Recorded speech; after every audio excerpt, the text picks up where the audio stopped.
At 12 minutes past midnight on the 26th of September 1983, an alarm went off inside a secret bunker south of Moscow, and a screen the size of a wall lit up with a single word, in red, in letters tall enough to read from across the room. The word was START. It meant launch detected. It meant an American intercontinental ballistic missile has just left its silo, and it is coming here. One man was in the commander's chair that night. His name was Stanislav Yevgrafovich Petrov, a lieutenant colonel in the Soviet Air Defense Forces, 44 years old, an engineer by training. The computer in front of him had just told him that the United States had begun a nuclear war, and the computer was not whispering it. The computer had assigned the warning its highest possible confidence level. On the screen, in a box beside the word START, was a second value, a number, the system's certainty, and that number was as high as the system could go. Petrov had about as long to respond as it takes you to watch the opening of this video. He had a phone in one hand that connected up the chain to the men who could give the order to fire back, and he had a number on a screen telling him, with total machine confidence, that the missiles were already in the air. Everything that came after, including the fact that you exist to watch this, came down to whether one tired man in a chair decided to believe that number, or call it a liar. This is the equation that almost ended the world. To understand why that number was so dangerous, you have to understand the autumn it arrived in.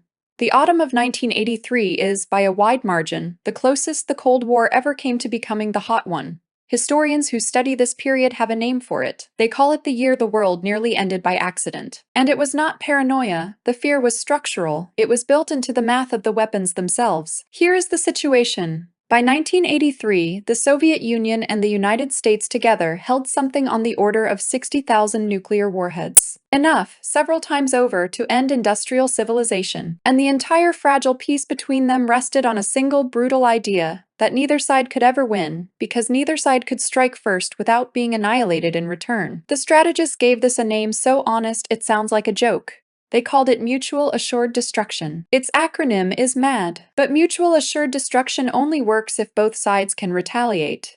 And retaliation depends completely on one thing: warning time. If an American missile launches from the central United States, it takes roughly 30 minutes to reach Moscow. 30 minutes, that is the entire window. In that half hour, the Soviet leadership would have to detect the launch, confirm it was real, wake the chain of command, make the most consequential decision in human history, and order their own missiles into the air before the incoming warheads destroyed their ability to give the order at all. 30 minutes from the most relaxed possible state to the end of the world. So both sides built machines to watch the sky. Machines whose only job was to buy back a few of those precious minutes. The earlier you can detect a launch, the more time your leaders have to think. And the Soviets had just finished building exactly such a machine.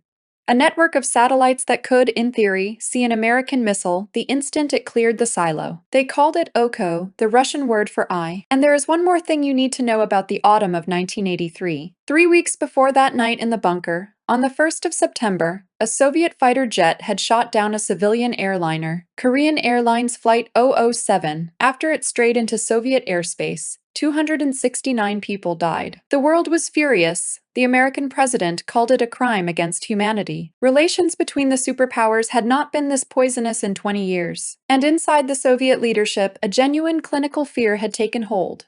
The belief that the Americans might actually be preparing a real first strike. So on the night the alarm went off, the men watching those screens were not relaxed. They were primed. They were expecting it, which is exactly the worst possible state of mind to be in, when a machine tells you the thing you most fear has just come true. So how do you actually see a missile launch from space? This is the heart of the story, and it is genuinely clever. You cannot photograph the whole United States and watch for a missile to appear. There is far too much going on, far too much ground, far too much weather. What you can do instead is look for the one thing a launching missile produces that almost nothing else does: heat. A very specific kind of heat. When an intercontinental ballistic missile launches, its rocket engine burns a plume of exhaust thousands of degrees hot, and that plume glows ferociously in the infrared, the band of light just below what your eyes can see, the light of pure heat. An infrared sensor in orbit, looking down at the cool, dark Earth at night, would see that plume as a sudden, blinding spark against a black background. A point of intense heat that wasn't there a second ago, climbing upward. That, in essence, is what the Oko satellites were built to detect. the thermal flash of a rocket leaving the ground. But the Soviet engineers faced a problem, and their solution to it is the seed of the whole disaster. The problem is the Sunday. The Sunday is, by an absurd margin, the brightest, hottest infrared source anywhere near the Earth. If your sensitive infrared sensor is pointed straight down at the daylit surface, sunlight reflecting off clouds, off oceans, off snow, off anything bright, will swamp it completely. A missile plume against the glare of reflected sunlight is a candle in front of a searchlight.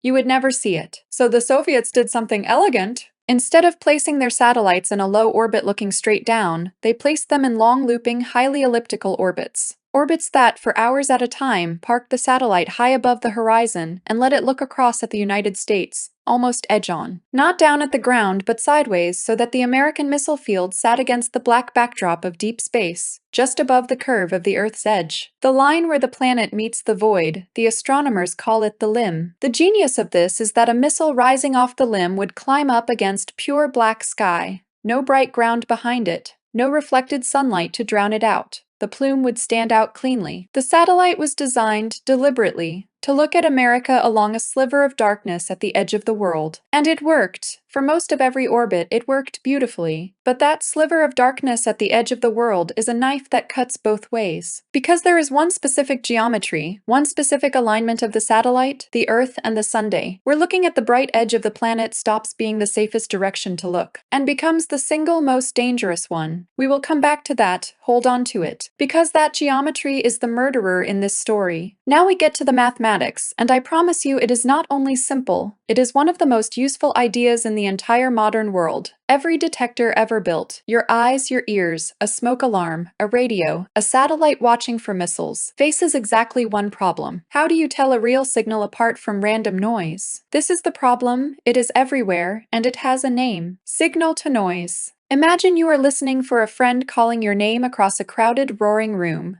The sound of your name is the signal, the thing you actually want to detect. The roar of the crowd is the noise, everything else random, meaningless, constantly fluctuating. Your brain is running without you knowing it, a calculation. It is asking, is the sound I just heard loud enough, different enough from the background roar, that it is probably my name? And not just a random spike in the noise that happened to sound like it. Every detector solves this the same way. It sets a threshold, a line in the sand, a level of signal so high that random noise is very, very unlikely to reach it by chance. Anything below the threshold, the detector ignores. Anything above it, the detector reports as real. And here is the agonizing part, the part that makes this whole field of mathematics so deep. Where you set that threshold is a choice, and every choice costs you something. Set the threshold too low, too sensitive, and random noise will sometimes spike above it all on its own, and your detector will scream that it sees a signal when there is nothing there. That is a false positive, a false alarm, the detector crying wolf. Set the threshold too high, too cautious, and a real genuine signal that happens to be a little faint will fail to reach the line, and your detector will sit silent while the real thing slips right past it. That is a false negative,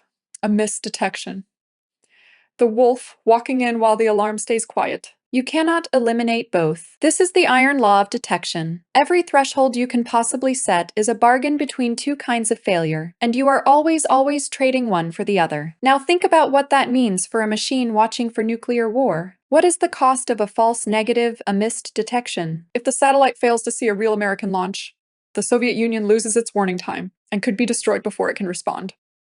The cost of a missed real attack is national annihilation. So which way do you think the engineers tuned the threshold? Of course, they tuned it sensitive. They tuned it to never ever miss a real launch. And in doing so mathematically, unavoidably, they accepted that the system would sometimes cry wolf. They built a machine that, by deliberate design, would rather raise a false alarm than miss the real thing. They built a machine biased toward warning of a war that wasn't happening. And on the 26th of September 1983, it did exactly that, exactly as designed. So, the night itself, Lieutenant Colonel Stanislav Petrov was not even supposed to be in that chair. He was a software engineer, one of the men who had helped write and test the very system he was now supervising.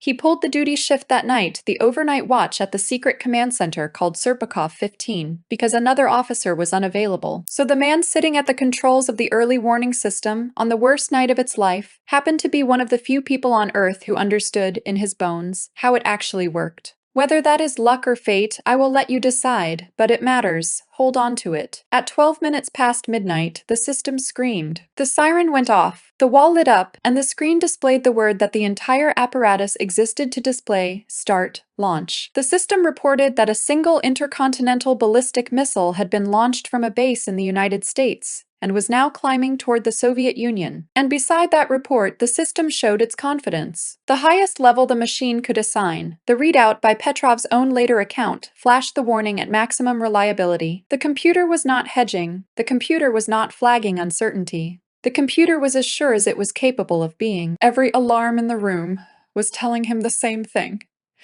The machine had made up its mind. Here is what was supposed to happen next. Petrov's job, the protocol, the entire purpose of his position, was simple and absolute. Verify the readout, report up the chain immediately. The information would flow upward to the general staff, to the men around the Soviet leader. And because the warning time was only minutes, the Soviet doctrine in this scenario leaned towards something chilling: launch on warning. Do not wait for the enemy missiles to land before deciding they are real. Detect, confirm, and fire back while your own missiles still can. Petrov was the first human link in that chain. If he picked up the phone and passed the warning along as confirmed, he would be starting a process that, within minutes, could put thousands of Soviet warheads into the sky over the United States, and trigger in return the thousands of American warheads aimed back. He was one phone call from the end of the world, and the clock was running. And then, within a minute or two, the system did something that made it worse. The screen updated. One missile became two, two became three, three became four, then five. The display now reported 5 American intercontinental ballistic missiles, launched in sequence, all climbing toward the Soviet Union. And as each one appeared, the system's confidence held at maximum. The machine was not just sure.